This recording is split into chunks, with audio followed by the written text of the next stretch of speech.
Welcome to Modern Aikidoist Podcast. Today's topic is the phrase, "That's not Aikido." I have to admit that this phrase bugs me, and it bugs me quite a bit.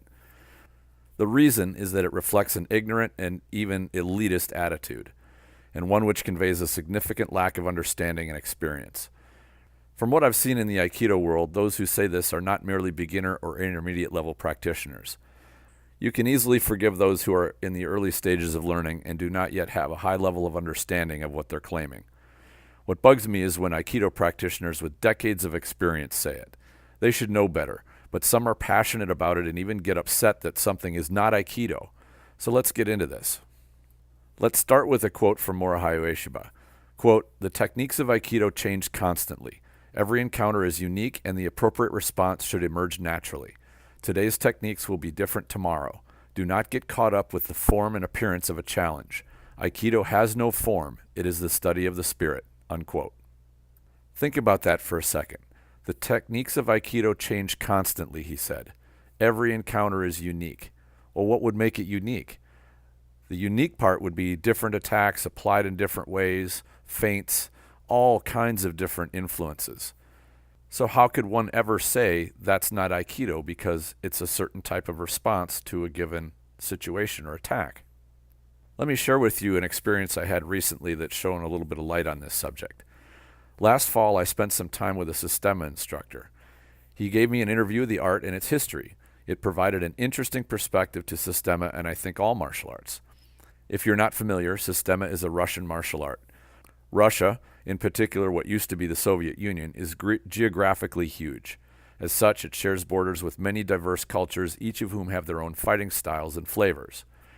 Systema, therefore, has different traits and characteristics because it needed to adapt to different martial influences.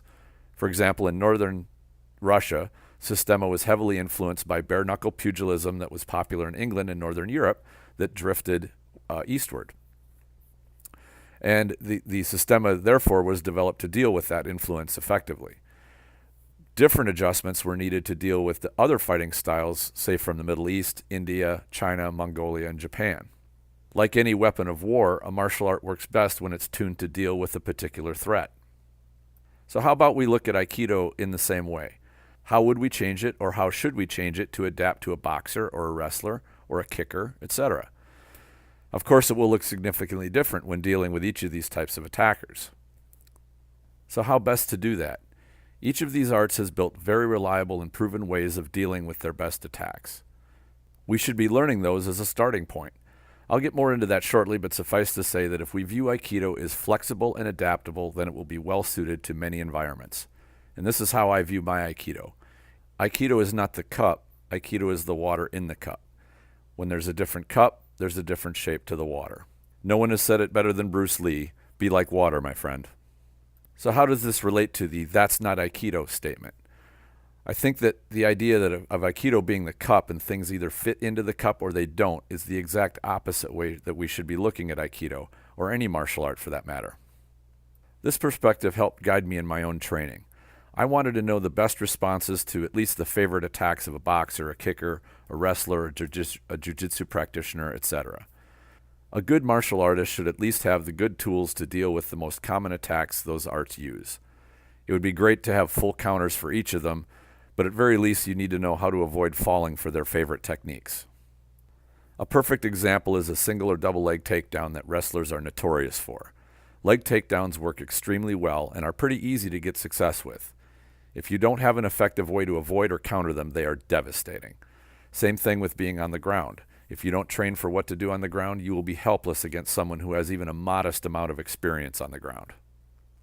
In the best of all worlds, we would have the time to train all aspects of martial arts to the point of being expert level in all of them. There just aren't enough hours in the day to do this, though. Everyone has their specialties, aspects of martial arts that they are stronger in than others. There are many valid tools from all the realms of martial arts, any of which can end a fight or attack successfully. Kicks, punches, throws, grappling, joint locks, etc. You only need to take a quick glance at the online martial arts community to see how passionate people are in arguing the validity of their favorite tools while they argue against the viability of other tools, usually ones they haven't trained in. Of course, a technique or tool isn't going to work very well if you've never learned it adequately or trained in it. I'm also not saying that there aren't nonsense techniques out there which have been cooked up by people who just don't know what they're doing. Certainly there are. A well-rounded martial artist should take the time to train and get familiar with at least the most common techniques and attacks that other martial arts use. He doesn't need to become an expert in every other art, but should study what he may be up against and train on effective counters to make sure an attacker doesn't find quick and easy success. The first place to look for these counters is within the art itself. For example, Muay Thai has powerful kicks against an opponent's leg. Therefore, they must have developed effective ways of dealing with those kicks. So what do they use? That might be a knee check or avoiding by moving out of the way. We'd use the same formula for countering a leg takedown by a wrestler or grappler. They obviously have tools for dealing with that very attack because they use so many of them. The second place to look for counters is to techniques which are not legal in that art. This applies to martial arts which are sport-based and who have a strict rule set. A good example of this would be a wrestler facing a boxer. A wrestler would be a fool to face a boxer within the boxing rule set. He would have a far greater chance of success if he shot a leg takedown and put the boxer on the ground, where the boxer cannot use his footwork or striking ability effectively, and likely has no experience countering or being submitted by a choke or a pin. A more subtle example would be how to counter a Muay Thai clinch. This is where one fighter clasps both hands behind the head of the opponent and drives his elbow forward, which caves the opponent's body backwards and drives the head down. The most effective ways to deal with this are illegal in Muay Thai competition, one of which is to drive your opponent backward and back him up against the ropes or a wall. You can also apply a body lock and lift him up and throw him down. A main reason Muay Thai clinch is so powerful is that these counters are not included in the Muay Thai competition rule set. What if you heard, "But that's not Muay Thai," coming from somebody who was applying a Muay Thai clinch on you and you used either of the techniques I listed above to counter it? It would be a fair criticism if you were in a Muay Thai competition match. It's an entirely different story if somebody grabs your head and you need to defend yourself. In that case, you better know how to counter it effectively. Given how popular martial arts are these days and how much material is available for people to see and emulate, it's beneficial to expand one's training to account for what you may encounter. Even simple things like being rushed and tackled need to be practiced against regularly. As you train these things, you expand your understanding. It should also expand the art. A solid martial art should not be left without solutions for how to handle simple and effective attacks from all manner of martial arts.